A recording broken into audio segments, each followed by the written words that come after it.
नमस्कार विद्यार्थी मित्रांनो, लक्षदीप अकॅडमीमध्ये तुमचं सर्वांचं सहर्ष स्वागत. आज आपल्या विज्ञानाचं वन लाइनर वरील सांगतोय.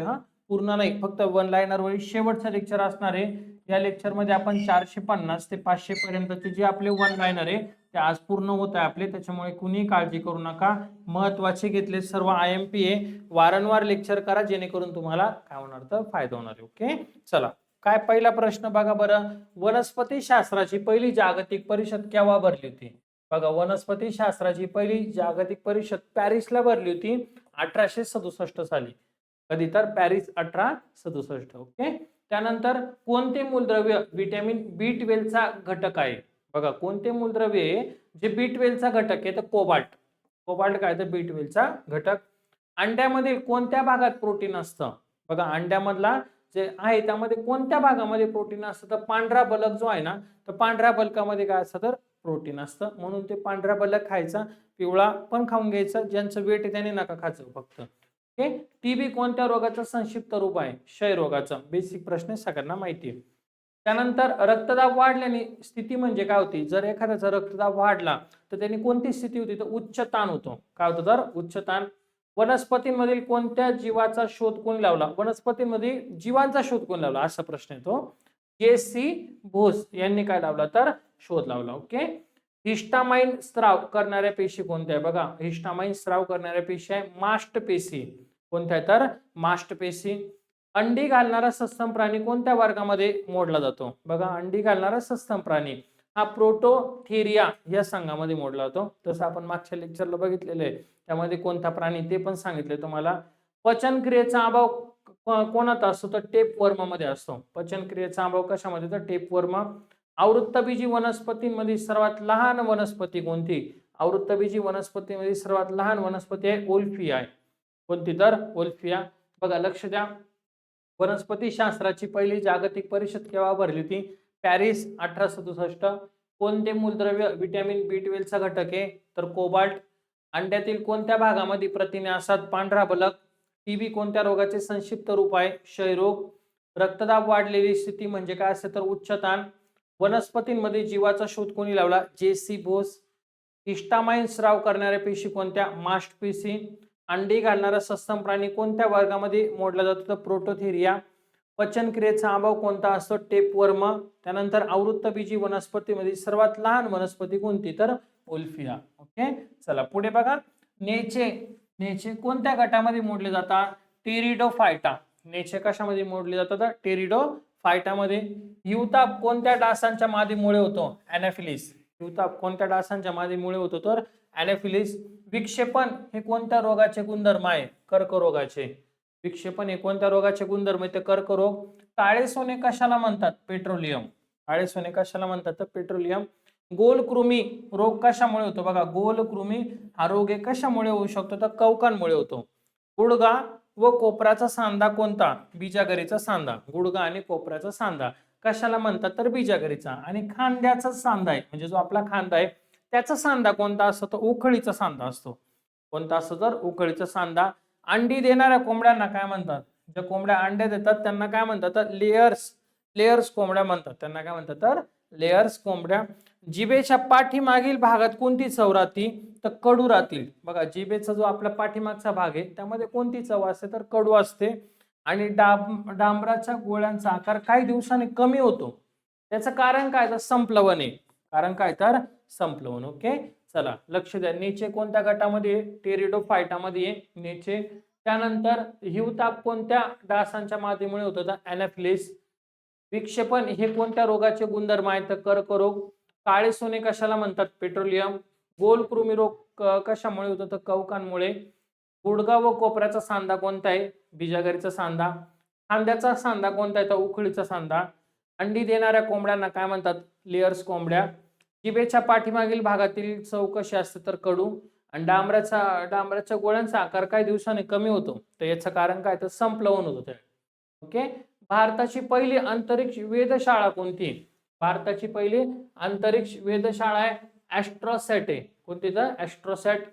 जूल कशाचं एकक आहे? कार्याचं एकक आहे. जूल कशाचं एकक? तर कार्याचं. सिल्वर ब्रोमाइडचा उपयोग कशामध्ये केला जातो? छायाचित्रांमध्ये केला जातो. सिल्वर ब्रोमाइडचा उपयोग कशामध्ये? तर छायाचित्रांमध्ये. वाळवंटातील मृगजळ हे कशाचं उदाहरण आहे? प्रकाशाचं परावर्तन. वाळवंटातील मृगजळ कशाचं? तर प्रकाशाचं परावर्तन. पेनिसिलियम म्हणजे काय असतं? तर बुरशी फंगस असतं पेनिसिलियम. वनस्पती मातीतील पाणी कशाने शोषतात? रसाकर्षणमुळे. वनस्पती मातीतील पाणी कशाने शोषतात? तर रसाकर्षण मध्ये. आणि रडार मध्ये वापरल्या जाणाऱ्या लहरी कोणत्या आहे? रेडिओ लहरी. बघा रडार मध्ये कोणत्या लहरी वापरतात? रेडिओ लहरी वापरतात. शाकाहारी पदार्थांवरील बिंदू कोणता असतो? जे शाकाहारी पदार्थ असतात त्याच्यावर बिंदू असतो किंवा रंग असतो, तो कोणत्या रंगाचा असतो? तर तो असतो हिरव्या रंगाचा. कोणत्या रंगाचा? तर हिरव्या रंगाचा. पाण्याचा उत्कलांक किती? तर पाण्याचा उत्कलांक आहे 100°C आहे. कोणता आहे? तर 100°C. जठरातील आम्ल हे कोणते असते किंवा जठरामध्ये कोणतं आम्ल तयार होतं? तर हायड्रोक्लोरिक आम्ल तयार होतं. जठरामध्ये कोणतं आम्ल तयार होतं? तर हायड्रोक्लोरिक आम्ल. चला आता याचं रिव्हिजन घेऊ आणि लगेच पुढचे 10 प्रश्न. भारताची पहिली अंतरिक्ष वेधशाळा ॲस्ट्रोसॅट. जूल कशाचं एकक आहे? कार्याचं. सिल्वर ब्रोमाइड कशासाठी उपयोग केला तो? छायाचित्रणासाठी. वाळवंटातील मृगजळ हे काय? तर प्रकाशाचं परावर्तन. पेनिसिलियम म्हणजे काय? तर बुरशी फंगस. वनस्पती मातीतील पाणी कशाने शोषतात? रसाकर्षणने. त्यानंतर रडारमध्ये वापरल्या जाणार लहरी रेडिओ लहरी. शाकाहारी पदार्थांवरील बिंदूमध्ये कोणता रंग असतो? म्हणजे कोणत्या रंगाचा असतो तो? तर हिरव्या रंगाचा असतो. पाण्याचा उत्कलांक 100°C. जठरातील आम्ल, तर जठरामध्ये कोणतं आम्ल असतं? तर हायड्रोक्लोरिक आम्ल असतं. पुढे जमिनीवरून हवेमध्ये लक्ष्याचा वेध घेणारे क्षेपणास्त्र कोणते? म्हणजे जमिनीवरून ते हवेमध्ये लक्ष्याचा काय करतं? वेध घेतं असं क्षेपणास्त्र कोणतं? तर त्रिशूल आहे. कोणते? तर त्रिशूल. शिसे या धातूचा वापर कशासाठी केला जातो? विद्युत उपकरणांसाठी. शिसे या धातूचा वापर कशासाठी केला जातो? तर विद्युत उपकरणे. कोरडा बर्फ कोणता?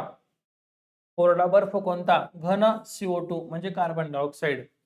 घन CO2 म्हणजे काय? तर कार्बन डायऑक्साइड आहे. हिरा चमकदार का दिसतो? कारण तो पूर्ण आंतरिक परावर्तन असतो. हिरा जो आहे ना हा चमकदार दिसतो. तर का दिसतो तो? कारण तो पूर्ण आंतरिक परावर्तन असतो. क्रायोजेनिक तंत्रज्ञान कशामध्ये वापरलं जातं? उपग्रह प्रक्षेपणामध्ये क्रायोजेनिक तंत्रज्ञान वापरले जाते. वडाच्या पारंब्या कशा असतात रे? तर अंतरिक्ष मुळा असतात वडाच्या पारंब्यांमध्ये. काय असतं? तर अंतरिक्ष मुळं. व्हिटॅमिन B1 चं रासायनिक नाव काय? B1 चं रासायनिक नाव थायमिन हे नाव आहे. व्हिटॅमिन B1 चं रासायनिक नाव काय? तर थायमिन. अवस्था न बदलण्याचा गुणधर्म कोणता? बघा जडत्व. आपली अवस्था बदलतच नाही, आहे तशीच ठेवतो. असा गुणधर्म कशामध्ये? तर जडत्वमध्ये. कशामध्ये? तर जडत्वमध्ये. CO2 चा उपयोग कशामध्ये? तर अग्निशामक मध्ये. म्हणजे कार्बन डायऑक्साइडचा उपयोग कशामध्ये केला जातो? तर अग्निशामक मध्ये. आणि वाहत्या नदीमध्ये कोणती ऊर्जा राहते? तर वाहत्या नदीमध्ये असते गतीज ऊर्जा असते. कोणती असते? तर गतीज ऊर्जा. चला लक्ष द्या. जमिनीवरून हवेतील लक्ष्याचा वेध घेणारे क्षेपणास्त्र कोणते? त्रिशूल आहे. शिसे धातूचा वापर कशासाठी केला जातो? विद्युत उपकरणे. कोरडा बर्फ कोणता आहे? तर घन CO2 म्हणजे कार्बन डायऑक्साइड. हिरा चमकदार दिसतो कारण काय? पूर्ण आंतरिक परावर्तन. क्रायोजेनिक तंत्रज्ञान कोणते? उपग्रह प्रक्षेपण. वडाच्या प्रारंभ्या कशा असतात? तर अंतरिक्ष मुळा असतात त्यामध्ये. B1 चं रासायनिक नाव काय? तर थायमिन आहे. त्यानंतर अवस्था न बदलण्याचा गुणधर्म कशामध्ये असतो? तर जडत्वामध्ये. CO2 चा उपयोग कशामध्ये? अग्निशामक मध्ये. आणि वाहत्या नदीमधील कोणती ऊर्जा राहते? तर गतीज ऊर्जा असते. ओके. चला आता शेवटचे 10 प्रश्न बघायचे आपल्याला. मग आपलं लेक्चर पूर्ण झालं. ओके. चला लक्ष द्या. रेडिएटरचं कार्य काय असतं रे? रेडिएटरचं कार्य तर इंजिन जे असतं ना, इंजिन ते थंड करणे. वाहनामध्ये जे इंजिन असतं ते काय करायचं? थंड करणे हे रेडिएटरचं कार्य असतं. गिधाडांच्या विनाशाला कारणीभूत असणारं औषध कोणतं आहे? म्हणजे गिधाड जे होते ते विनाश झाला त्यांचा. का बरं? त्यापासून एक औषध आहे. कोणतं औषध आहे? डायक्लोनोफेक. कोणतं आहे? तर डायक्लोनोफेक हे औषध त्याला कारणीभूत आहे. कार्बनचे शुद्ध रूप कोणते? हिरा. चे शुद्ध रूप कोणते? तर हिरा. जलचर सस्तन प्राणी कोणता? म्हणजे पाण्यात राहणारा सस्तन प्राणी कोणता आहे? तर देवमासा आहे. कोणता आहे? तर देवमासा. जैव तंत्रज्ञानाची पातळी कोणती? रेणू पातळीवर कार्य करतं. जैव तंत्रज्ञानाची पातळी कोणती? तर रेणू पातळीवर काम करतं. सर्वात तीव्र बल कोणतं आहे? सर्वात तीव्र बल कोणतं आहे? तर बघा न्यूक्लिअर बल आहे. कोणतं आहे? तर न्यूक्लिअर बल. सोलर कुकरच्या आतील रंग कोणता? सोलर कुकरचा आतील रंग आहे काळा. न्यूरोलॉजीचा अभ्यास कशामध्ये केला जातो? बघा, न्यूरोलॉजीचा अभ्यास चेतासंस्थामध्ये केला जातो. न्यूरोलॉजीचा अभ्यास. आणि 1 नॅनोमीटर म्हणजे किती? तर 10⁻⁹ मीटर. 1 नॅनोमीटर म्हणजे किती? 10⁻⁹ मीटर. आणि दूरचित्रवाणीमध्ये चलचित्राचं कार्य काय असतं? तर त्याचं कारण आहे दृष्टी सातत्य. कारण काय? तर दृष्टी सातत्य झाले. आता शेवटचे 10 रिव्हिजन म्हणजे आपले 500 वन लाइनर पूर्ण. ओके, चला लक्ष द्या. रेडिएटरचं कार्य काय? तर इंजिन थंड करणे. त्यानंतर गिधाडाच्या विनाशास कारणीभूत औषध कोणतं आहे? डायक्लोनोफेक. कार्बनचे शुद्ध रूप कोणतं आहे? तर हिरा. जलचर सस्तन प्राणी कोणता आहे? तर देव मासा. जैव तंत्रज्ञानाची पातळी कोणती? रेणू पातळी. सर्वात तीव्र बल कोणते? तर न्यूक्लिअर बल. सोलर कुकरची आतील रंग कशाने असतो? तर काळा रंगाचा असतो. न्यूरोलॉजीचा अभ्यास करणारी शास्त्र कोणते? चेतासंस्था. 1 नॅनोमीटर म्हणजे कोणते? तर 10⁻⁹ मीटर. आणि दूरचित्रवाणी चलचित्राचं कारण काय असतं? तर दृष्टी सातत्य. सर्व वन लाइनर करा. सर्व खूप फायदा होतो.